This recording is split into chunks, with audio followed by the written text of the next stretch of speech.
The air hung thick with the metallic tang of blood, mingling with the dust kicked up by shuffling feet. Whispers rippled through the crowd like distant thunder, silenced only by the crack of whips echoing off stone walls. Then came the sight, a line of figures, cloaked in simple robes, their faces pale but defiant, led toward the execution grounds. One woman, her hair unbound, stood tall among them, her eyes fixed on the horizon as guards prodded her forward. The king's decree had been clear: renounce or die. As the first blade flashed in the sun, a collective gasp rose, but no one dared turn away. This was no random act of cruelty. This was the beginning of something far larger, a wave that would sweep across an empire, claiming lives by the thousands. And in that moment, as the ground darkened, the true horror unfolded, not just the end of one life, but the start of an unyielding storm. What you're about to hear involves systematic torture and execution, including against women dedicated to their faith. These events are drawn from ancient chronicles, but they're deeply disturbing. If you need to step away, I get it. For those pressing on, we dive into the machinery behind it all, not to sensationalize the pain, but to uncover how power turns belief into a battlefield. This wasn't chaos born from a mad king's whim. This was a calculated engine, oiled by politics and fear, designed to crush a growing threat within the empire's borders. In the 4th century, the Sasanian Empire stretched from the Euphrates to the Indus, a powerhouse of trade, armies, and ancient Zoroastrian traditions. Ruled by a king who ascended the throne before he even drew breath, it faced constant pressure from the Roman Empire to the west, a rival that had just embraced Christianity as its banner. What started as border skirmishes escalated into a cold calculation. Christians inside Persia, seen as Roman sympathizers, became the enemy within. The stakes were empire-wide stability versus a faith that refused to bend. This persecution, lasting 4 decades, wasn't about personal vendettas. It was about control, loyalty, and erasing any spark that could ignite rebellion. Why does it echo today?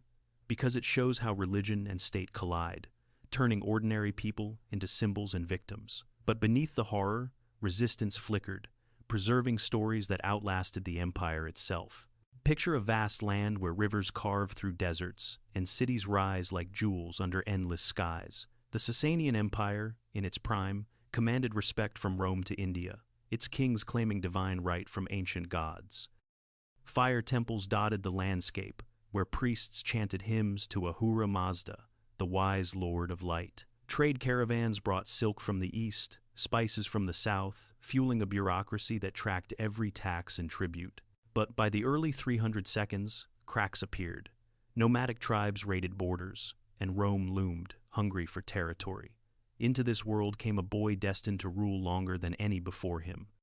The story begins in 309, when the king's 3rd son entered the world amid palace intrigue. His father, the previous ruler, had died months earlier, leaving a vacuum. Nobles and priests, fearing instability, placed the crown on the pregnant queen's belly, declaring the unborn child king. They called him Shapur, the second of that name. Raised under regents, he learned early that power was fragile. Arab raiders swept in from the south, plundering coastal towns. By his teens, Shapur took the reins, launching campaigns that pushed them back across the Gulf. He fortified cities, built dams to harness rivers, and expanded trade routes. But success bred paranoia. Rome, under a new emperor who championed Christianity, began meddling in border kingdoms like Armenia, where kings converted to the cross. 2 moments shaped him into the architect of terror. First, a humiliating stalemate in the 322, when Roman forces held firm against his invasions.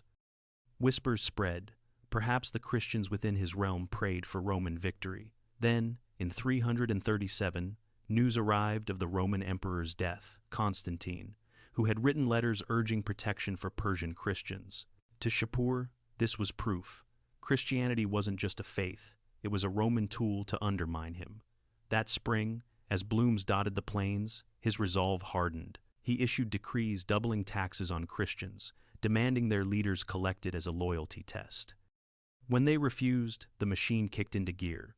Priests mobilized to root out dissent, spies reported gatherings, and executions became public spectacles. This wasn't blind rage. It was strategy: weed out the disloyal, strengthen Zoroastrian unity, and fund endless wars.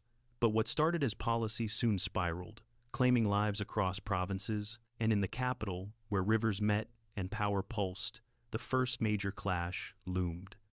The sun beat down on the twin cities of Seleucia-Ctesiphon, the empire's heart, where merchants haggled in bustling markets and palaces gleamed with glazed bricks. Towers rose along the Tigris, guarding bridges that linked the old Greek ruins to new Sasanian grandeur. The air carried scents of incense from fire altars and bread from communal ovens. Crowds gathered daily for announcements, but on this day in 341, tension crackled like dry lightning. Guards patrolled streets, eyes sharp for any sign of unrest. Among the Christians here lived Simeon, a bishop respected for his quiet wisdom and unyielding faith. In his 40s, he had risen from humble roots, a scholar who studied scriptures by lamplight, then led secret gatherings in homes along the river. Before the storm, his days involved counseling families, sharing meals of flatbread and dates, and baptizing converts under starlit skies. He knew the risks. Roman envoys had slipped messages urging steadfastness, but Simeon believed faith transcended empires. When Shapur's tax edict arrived, he gathered his flock. "We serve a higher king," he told them, his voice steady. Refusal meant defiance, but to him it was integrity. The confrontation built slowly.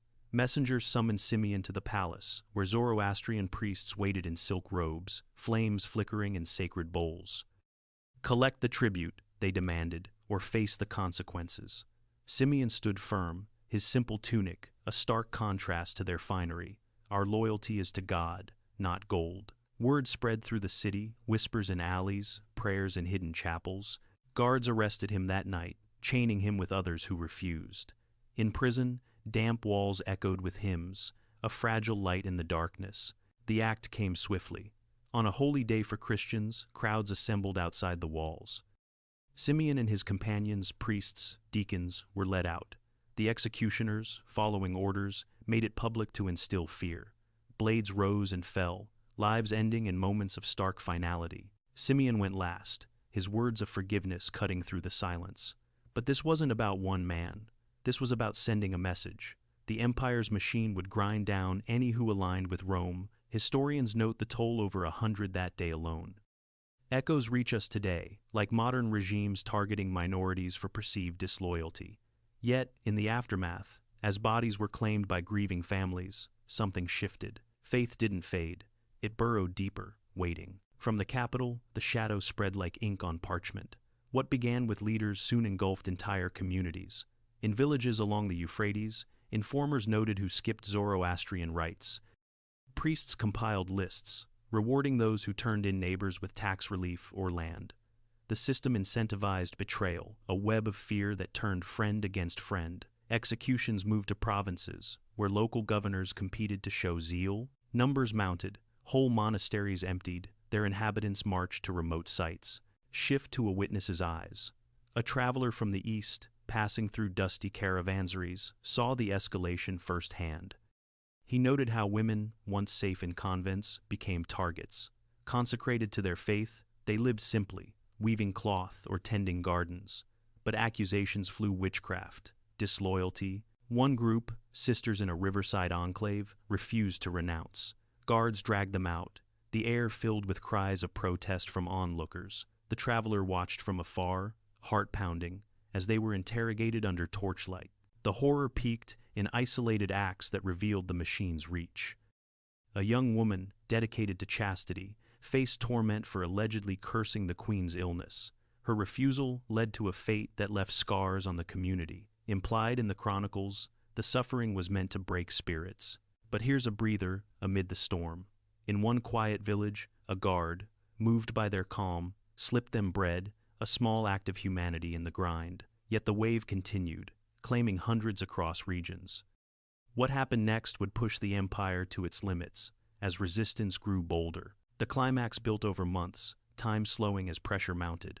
By the mid-342s, Shapur's wars with Rome raged, fueling his suspicion. In the capital once more, focus turned to remaining holdouts.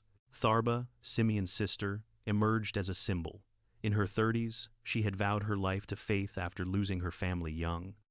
She tended the sick, shared stories of hope in secret meetings, her presence a quiet anchor for the persecuted. The air grew heavier that autumn, leaves turning gold along the Tigris. Rumors swirled. The queen fell ill, and priests blamed Christian sorcery. Tharba and her companions, virgins like her, bound by vows, were accused. Dragged to the palace, they faced Shapur's enforcers. Worship, the sun, and fire, came the demand, flames dancing in braziers. Tharba's voice rang clear. We bow only to the Creator. The room fell silent, tension thick as fog. What followed tested the system's core. Tied to stakes, they endured the ultimate penalty, bodies broken in ways the chronicles imply rather than detail. The crowd murmured, some turning away, as the deed unfolded. This wasn't triumph, it was overreach. Word spread to borderlands, where Roman spies noted the brutality, fueling alliances against Persia. The crack appeared. Shapur's machine, meant to unify, began alienating even loyal subjects. Executions slowed in some areas, as governors feared backlash, yet the toll mounted. Estimates range from tens of thousands to over 100,000, though historians debate the figures, piecing together from fragmented accounts. In that breaking point, faith's resilience shone, outlasting the blades. The storm ebbed as Shapur aged, his campaigns winding down.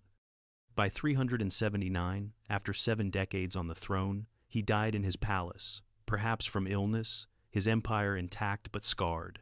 Successors eased the pressure, allowing Christians breathing room. Survivors rebuilt quietly, churches rose in shadows, scriptures copied by candlelight, communities scattered, some fleeing to Roman lands, carrying tales that shaped early church history. Power shifted.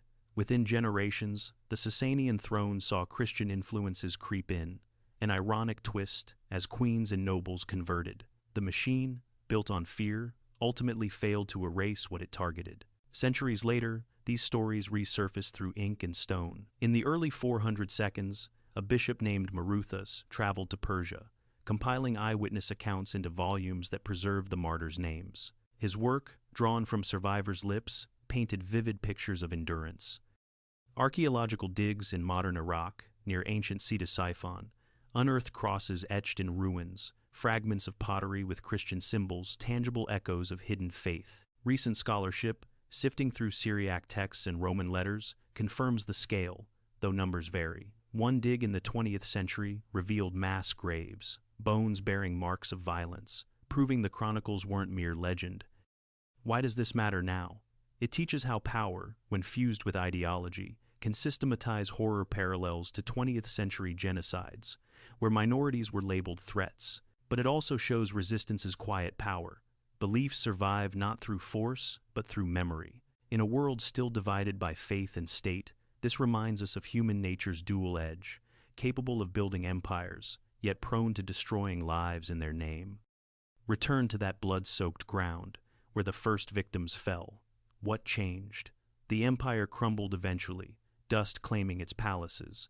But those meant to vanish didn't. Their stories endure in ancient pages, whispered through time. And now they're here with you, because you listened. If this moved you, drop a comment below, share a thought on how history echoes today. In the end, it's the systems we build that define us, not the crowns we wear.